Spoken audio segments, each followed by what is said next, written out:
What is up, McManus MMA fan? We are back. Dana White's Contender Series Season 10, Week 2 just concluded, and I can confidently say that this might have been one of the greatest 5 fights in Contender Series history. Tonight was magnificent.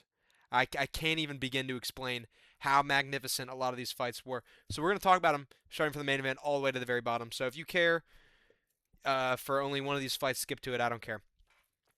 Main event of the night was Naimo Fazil versus Kayak Brito. Oh man, wow, what an absolute banger! First and foremost, before the fight even started, I'm unfamiliar with a lot of these guys. There was 2 guys on here that I did know, but for the most part, I was unfamiliar with a lot of these guys. I like going into Contender Series blind, man. I like coming in and just watching these guys fight, and make me enjoy watching you fight. Um, so this one, when they both came out, everybody was talking Fazil, bro. This guy's crazy good. He's so good. He walks out. Not only does he look like King Azule, or I'm sorry, Ben Azule, who's gonna get slammed out by Gypsy Crusader. He also looks like he has a hint of Indian in him. And if you know that, we saw what happened last week's Contender Series. If you're Indian, I've said this once and I'll say it again. If you're Indian, if there's a hint of Indian in you, I'm your time has come. There's no way out of this one. You're getting slimed out. And round one, I thought Brito got the best of a lot of the exchanges. Not a lot of there was a couple takedown attempts, but most of which were in round two. But round one, I thought Brito got the best of all the exchanges. Both of these guys were kind of just standing in front of each other and swinging. Fazio was always on the I don't think he backed up once in round one, constantly walking forward, but really not throwing a whole lot. I felt that Brito got the best of a lot of the exchanges. I've said that 4 times now. Round two starts. I thought that Fazio kind of capitalized on his forward pressure that he had been doing the entire first round, and landed some really, really heavy shots on him. I'm so sorry for yawning. Landed some heavy shots on him where I was like, okay, this guy might have the power advantage here, it seems. But Brito had definitely the volume and the speed difference, it seemed. Just my perspective. I don't know. Um, and Brito got a takedown at the very end of the round. And I had it 1-1 going into the third. Third round starts. Brito opens with a flying knee, which he stumbles, gets up. They go right against the cage, and he throws a right hand from hell. Right hand from hell that just puts Fazil out cold. The best way I can say that this looked like, it looked very similar to Kamaru Usman versus Jorge Masvidal, where all the sweat flies off of him. He got his head taken off. Fazil was out cold. No need for a follow-up. Head taken clean off. And to the point where when he was unconscious, his eyes were crossed and he was kind of looking around. He had one hand up that was like Doflamingo finger, like he was like, bleh, bleh. I don't know how to describe it. If you know what Doflamingo does with his fingers when he switches between his fingers, he was doing that, like reaching like up, like claw-handed. I thought he was. I would not be surprised if they came out and they go, uh, he has permanent brain damage. He can never walk again. He's Stephen Hawking for the rest of his life. Slimed out cold. What a absolute kill shot. And Brito gets signed to the UFC. Honestly, awesome. Does have some work he needs to do. There was a lot of times where he was swinging just kind of uncontrollable hooks, just and that's kind of what he caught Fazio with at the end. But man, he put a clinic on him, honestly. So I hope he makes some improvements. I'm looking forward to seeing him in the UFC. Um, this fight was crazy. We had Douglas Rodriguez versus Trent Miller. Round one, Trent Miller won, but I thought Rodriguez looked miles better than Trent Miller did. I thought that Miller, I don't know if there was something going into this fight, but he looked slow. He looked just, I don't even know. He looked off. Did I say Miller won the first round? I'm thinking about what Dana White said. Dana White said that Miller won the first round. I don't agree with that. I thought that Rodriguez won the first round. Because Rodriguez hurt him bad. Front kick up the middle. and that sat him down to a knee and capitalized a little bit on it. Wasn't I thought he was finished, got him against the cage and was landing ground and pound, but Miller got his way back up, um, and was shooting takedowns left and right. Um, and just I don't know, he looked sluggish. He just looked slow. And Rodriguez, he had a problem where he was constantly resetting. He'd land a good 1-2 and a good straight punch, and then he'd back up and he would like reload his arms, which I thought led to a lot of the exchanges leading towards Trent Miller's kind of wheelhouse because he would back up right to the cage. And round two starts, and Trent Miller gets a takedown against the cage on Rodriguez pretty quickly and locks up a Von Flue choke, which I don't remember the last time I've seen a Von Flue choke. I really don't remember the last time I've seen a Von Flue choke. But I mean I was extraordinarily impressed that he was able to get that, and that was crazy. But at the same time, I kind of thought, I would not be shocked if Dana White was like, you know what, man, you didn't look very good. This was a crazy submission that you got, and you were the biggest underdog in the card. Unfortunately, I'm not going to sign you. That's not what happened. Dana White did sign Trent Miller.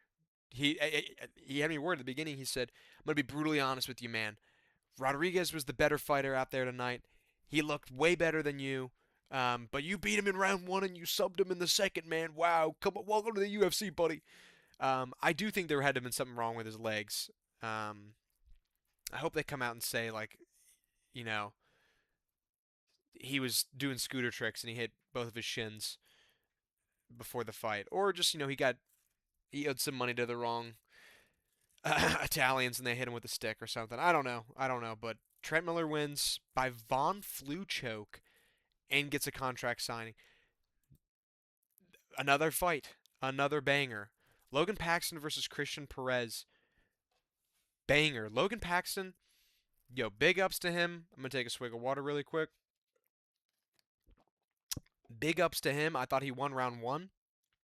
However, when he was walking out, I was looking at his face and I was like, man, he kind of looks like a smushed version of GM3 of Gerald Meerschaert.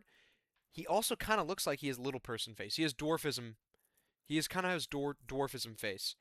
And he came out and he looked pretty good in round one. I thought that Perez um, had moments in round one where I was like, ooh she. But Paxton I thought stayed in his face really well and did a really good job of like going for a takedown to immediately instigate a clinch where he would throw an elbow or something crazy in there. And I thought when he was walking out, I was like, oh, this guy's about to get smashed. Um, and he I thought he didn't. I thought he looked pretty good. And then right at the beginning of round two, kind of the same thing. Goes for a takedown, is able to everybody's sending me the Brito knockout, which is good. Round two, Christian Perez just catches him with a hook, sends him flying down. You could call early stoppage, but the way he flew off of the ground and hit the ground, I can understand them being like, yeah, man, just call it. And Perez gets signed. He gets signed to the UFC, as well as Dana White saying, we would like for you to fight on UFC Noche, which is in like, how many weeks? 4 weeks? September 12th. Yeah, a little less than a month away. So that's crazy. Good for Perez. Um, great showing. And I also would like to say that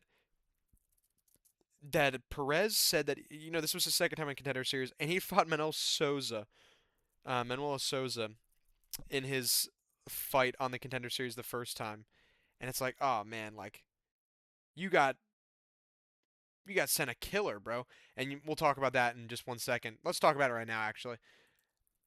Alec Lorenz versus Muhammad Ali. Twin, you are not Muhammad Ali. Muhammad Ali, big favorite. Also, both these guys were sent to killers in the Contender Series last year. Muhammad Ali got Iwo Baranuski and was slimed out in 20 seconds. And Lorenz was sent Abdul Rahman Yakiev last year on the Contender Series and was slimed out in 30 seconds. So it was like, oh, both these guys victims of light heavyweight killers. So I thought this was pretty good matchmaking. And these are the two dudes that I did know going into this, and I thought this was going to be an awesome fight. And Muhammad Ali just looked scared to throw. Lorenz came out throwing haymakers left and right. and was just kept catching Muhammad Ali right on the chin over and over and over again. And Ali just would not throw back like at all. You see, he lands 14 significant strikes, 6 of which to the head. He landed a couple really good low kicks, but other than that, I was like, he needs to throw, and then boom, gets hit with an uppercut, and then caught again on the chin when they're coming in for a clash. They both land, but Ali goes down, and Lorenz gets on top of him, lands some ground and pound. And Dana said that he didn't agree with the stoppage. I don't know, bro. Watch that back. He looks in rough shape. Like it looked like he was out cold. So, um, yeah, Alec Lorenz wins by KO TKO in the first round and gets signed to the UFC as well.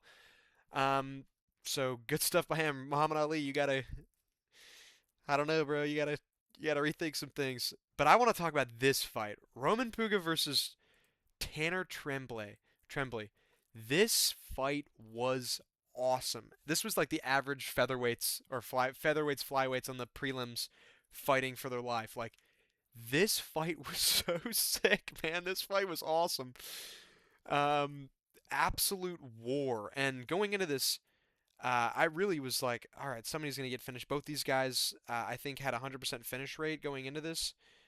Yeah, yeah, both guys had a 100% finish rate, and Puga is the only one who had been finished, the only one who had lost, and he'd been knocked out. And it kind of showed a little bit. I'm gonna be honest, it kind of showed, but at the same time, I don't know if it did.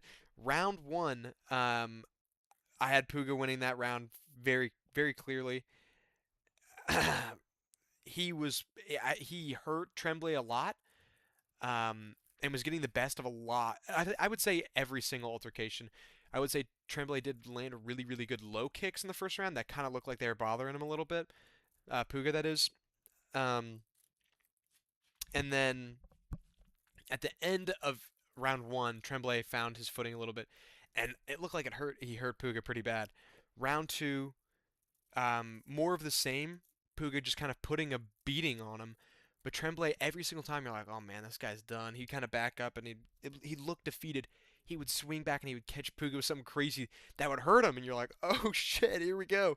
This is going to be a war. And it was a war. And then round three, he hurt Puga really bad. I think it was, he gave him straight Bambi legs that he was, I think that was round three. I can't remember if it was round two or round three. I was losing my mind. I was losing my mind. But yeah, this was this was crazy. This was an absolute war. Both guys get signed, and it was very clear that they definitely should have.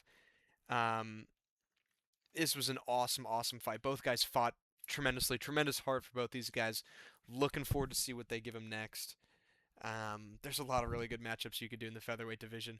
But so everybody that got signed were Tanner Tremblay, Roman Puga, Lorenz got signed, Christian Perez got signed, Trent Miller got signed, and Kike Brito, Kike Brito got signed. And I would like to say one thing to Namo Fazil, bro. Armin Sarukian, I'm coming for you. Pipe down, Pipsqueak, bro. Pipe down, Pipsqueak. You might need, dude. Oh man, bro. What's that kid's name? What am I thinking of? Um, what's his name? The content creator who he was there. Why can't I think of his name? It's dude, why am I totally blanking on this kid's name? He's friends with John Paul. What is his name? Why can I not remember his name? Oh, god damn it. Whatever, man, whatever. Um Damn, man, I can't remember his name, but um just I don't know. I can't remember his name, but the Jaden Cable live reaction of him in the background in the background of the Fazil fight when Fazil gets KO'd, you see him, he's got his hand on his head like, "No!" That reaction has made me laugh very hard. I'm sorry it took me so long to remember that kid's name. Um, Whatever. I love Tuesday nights, Dana White's Contender Series.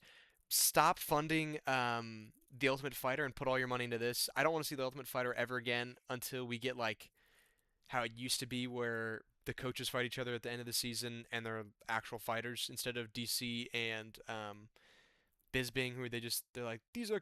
I know.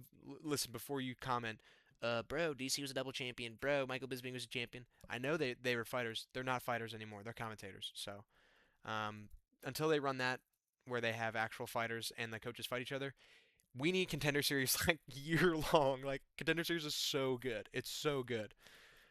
So look forward to the next 8 weeks of coverage from me for on this, and then I'm gonna do my full card predictions for this weekend's card. Hernandez Rodriguez, probably Thursday, I would say. So look forward to that. Yeah. See you. Bye.